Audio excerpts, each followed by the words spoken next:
Sekarang tahun 2025, Jakarta ramai dengan semangat zaman digital. Gedung-gedung tinggi dari kaca dan baja menjulang ke langit. Tapi, di tengah semua yang modern ini, ada semangat lama yang bangkit. Coba bayangkan, Bung Karno, sang proklamator, berjalan lagi di jalan-jalan ini. Matanya walaupun sudah tua, masih menyimpan api semangat itu. Api yang membangkitkan semangat bangsa. Beliau melihat arus data mengalir seperti sungai Ciliwung. Beliau melihat wajah-wajah muda, bersinar karena layar gawai, tapi mereka sedang mencari makna, mencari tujuan yang lebih dari sekadar tren yang cepat hilang. Beliau akan berdiri di Monas, bukan hanya tugu batu, tapi simbol yang terlahir kembali. Bukti bahwa perjuangan itu terus berlanjut. Udara yang penuh asap kendaraan, juga membawa bisikan. Bisikan harapan, bisikan perubahan. Bung Karno akan menghirup semua itu. Jantungnya Indonesia akan beliau katakan, tetaplah sama. Bung Karno adalah singa podium. Kata-katanya bisa menggerakkan gunung, bisa menyulut api revolusi. Di zaman serba digital ini, panggungnya akan semakin luas. Lebih luas dari alun-alun megah. Lebih luas dari stadion yang penuh sesak. Suaranya akan menggema di dunia maya, lewat HP pintar, lewat lini masa media sosial, lewat siaran langsung yang menjangkau jutaan orang dalam sekejap. Beliau akan merangkai pidato-pidato digital, narasi yang kuat, yang memadukan semangat pidatonya yang membara dengan gaya visual khas internet. Beliau akan paham betul kekuatan pesan yang viral, jangkauan sebuah cita-cita yang disebarkan bersama. Beliau akan menguasai algoritma yang membentuk arah pembicaraan umum. Beliau akan menggunakan platform ini untuk berbicara langsung kepada kaum marhaen, rakyat biasa, tanpa saringan, apa adanya, tanpa perantara orang-orang yang ingin memutarbalikkan kata-katanya. Bayangkan pidato-pidatonya, disiarkan secara langsung, bukan hanya suara tapi dengan tampilan visual yang memikat, kesaksian dari para petani, cita-cita para pelajar, perjuangan para pekerja.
Bung Karno selalu memperjuangkan kemajuan.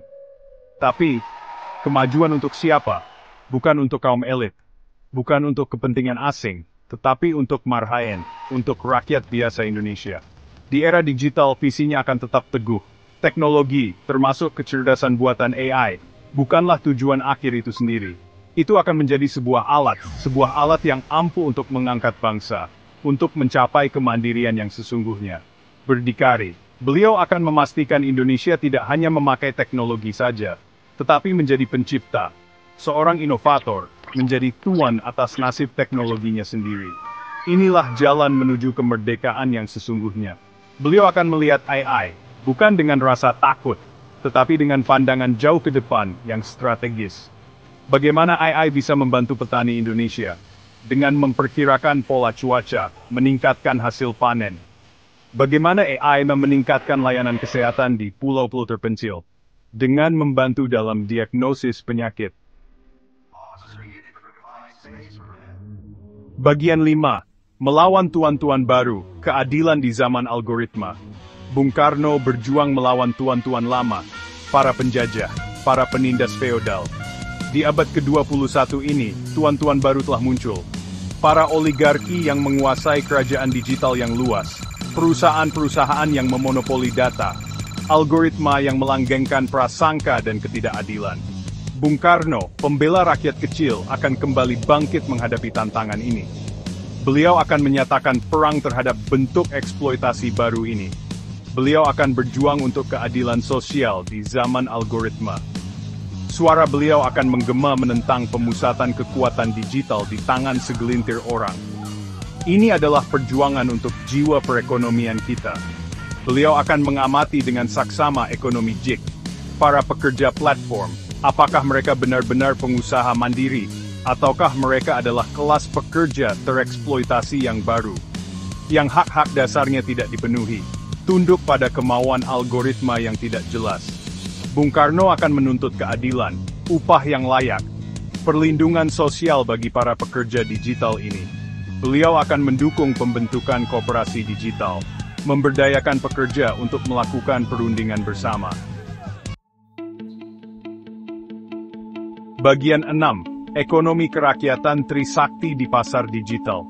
Trisakti, rumusan hebat dari Bung Karno, berdaulat di bidang politik, mandiri di bidang ekonomi, dan berkepribadian dalam budaya. Bagaimana ya ini kalau diterapkan di zaman digital, terutama di bidang ekonomi? Bung Karno pasti melihat pasar digital bukan sebagai ancaman, tapi sebagai peluang besar. Peluang untuk membangun ekonomi yang benar-benar untuk rakyat. Ekonomi yang melayani banyak orang, bukan cuma segelintir orang. Beliau akan mendukung platform digital yang bikin maju usaha kecil, pengusaha mikro, yang jadi tulang punggung ekonomi Indonesia. Kaum marhaen di zaman modern. Inilah kemandirian yang nyata.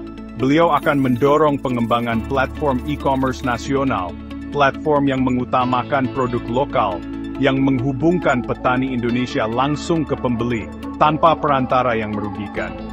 Beliau akan mengajak kita menggunakan sistem pembayaran digital, tetapi yang penting aman dan mudah dipakai semua orang, termasuk yang di desa-desa. Beliau juga melihat potensi ekonomi kreatif, seniman, musisi, desainer Indonesia, bisa dikenal di seluruh dunia lewat jalur digital. Tapi beliau akan pastikan mereka dibayar dengan adil, karya cipta mereka juga dilindungi. Inilah kedaulatan ekonomi di dunia digital. Berdikari di bidang teknologi itu paling penting. Bung Karno tidak mau Indonesia cuma jadi pemakai software luar negeri, atau pasar untuk barang tang elektronik dari luar. Bagian 7. Merajut persatuan Bhinneka Tunggal Ika di era media sosial. Bhinneka Tunggal Ika. Berbeda-beda tetapi tetap satu. Semboyan yang mengikat Nusantara kita. Bangsa dengan ribuan pulau, ribuan budaya, ribuan bahasa. Di zaman media sosial ini, persatuan ini menghadapi ujian baru. Ruang gema bisa memperbesar perpecahan. Kabar bohong bisa menebar perselisihan. Ujaran kebencian bisa tumbuh subur di sudut-sudut gelap internet. Bung Karno, sang pemersatu bangsa yang hebat, pasti akan menyadari tantangan ini. Beliau akan mendedikasikan dirinya untuk merajut benang-benang persatuan, menggunakan alat-alat yang justru bisa memecah belah kita. Kepemimpinan beliau akan menjadi contoh terbaik dalam membangun bangsa secara digital. Beliau tidak akan menghindar dari rumitnya media sosial. Beliau akan ikut terlibat. Beliau akan memberi inspirasi. Beliau akan meluncurkan kampanye nasional, merayakan kekayaan budaya Indonesia yang beragam, menggunakan gambar-gambar yang menarik, cerita-cerita yang menyentuh hati, musik yang bisa dipahami semua orang walau beda bahasa. Beliau akan mendorong diskusi online antar berbagai kelompok masyarakat, untuk menumbuhkan rasa saling peduli dan pengertian. beliau akan mendukung program agar masyarakat pintar bermedia, mengajari masyarakat untuk pintar menilai informasi di internet, mengenali berita bohong atau hasutan, agar menjadi pengguna internet yang bertanggung jawab. Kesatuan, Pelafari, Aloin Leptistinagenze, Mat Kumbatid Batri.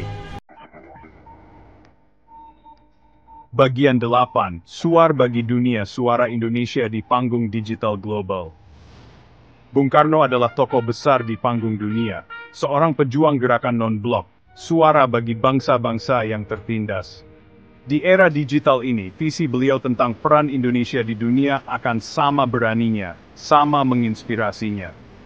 Beliau akan melihat internet bukan hanya sebagai alat dalam negeri, tetapi sebagai arena baru untuk diplomasi internasional, untuk menunjukkan kekuatan lunak Indonesia, untuk memperjuangkan tatanan dunia yang lebih adil dan merata. Beliau akan memastikan Indonesia bukan hanya penerima pasif tren digital global, tetapi menjadi pembentuk aktif masa depan internet. Beliau akan menggunakan platform digital untuk menyampaikan kebijakan luar negeri Indonesia, untuk menjelaskan sikap kita terhadap isu-isu global, untuk membangun kerjasama dengan negara-negara yang sepaham. Bayangkan Bung Karno berpidato di Perserikatan Bangsa-Bangsa, pidatonya disiarkan langsung ke jutaan orang di seluruh dunia, menyerukan kedaulatan digital bagi negara-negara berkembang, memperingatkan tentang era baru penjajahan digital, di mana beberapa negara kuat atau perusahaan besar mengendalikan arus informasi dan infrastruktur internet. Beliau akan memperjuangkan model tata kelola internet global yang inklusif, demokratis, dan menghargai keragaman budaya serta sistem politik. Indonesia, di bawah kepemimpinan beliau, akan menjadi pusat inovasi digital di negara-negara selatan, berbagi keahlian kita, bekerja sama dalam penelitian, mengembangkan teknologi yang menjawab tantangan khusus yang dihadapi negara-negara berkembang. Beliau akan mendorong kerjasama selatan-selatan di bidang digital, membangun jembatan solidaritas, melawan dominasi raksasa teknologi dari utara. Beliau akan berpendapat bahwa akses terhadap teknologi, akses terhadap informasi, adalah hak asasi manusia yang mendasar, syarat utama untuk pembangunan, untuk pemberdayaan, untuk ikut serta dalam komunitas global. Pesan beliau kepada dunia adalah pesan harapan. Pesan hidup berdampingan secara damai, pesan saling menghargai. Beliau akan menggunakan kekayaan warisan budaya Indonesia, seni kita, musik kita, cerita-cerita kita, untuk membangun jembatan pemahaman, untuk menunjukkan model kemajuan zaman yang berbeda, yang tidak didasarkan pada persaingan keras, tetapi pada harmoni, pada keseimbangan. Indonesianya Bung Karno akan menjadi suar, sumber inspirasi bagi bangsa-bangsa yang berjuang untuk kemerdekaan, untuk martabat, untuk mendapatkan suara di dunia yang semakin terhubung ini. Semangat beliau, semangat Bandung akan bergema kuat di era digital, sebuah seruan untuk tatanan dunia baru, yang lebih adil, lebih berkeadilan, lebih manusiawi.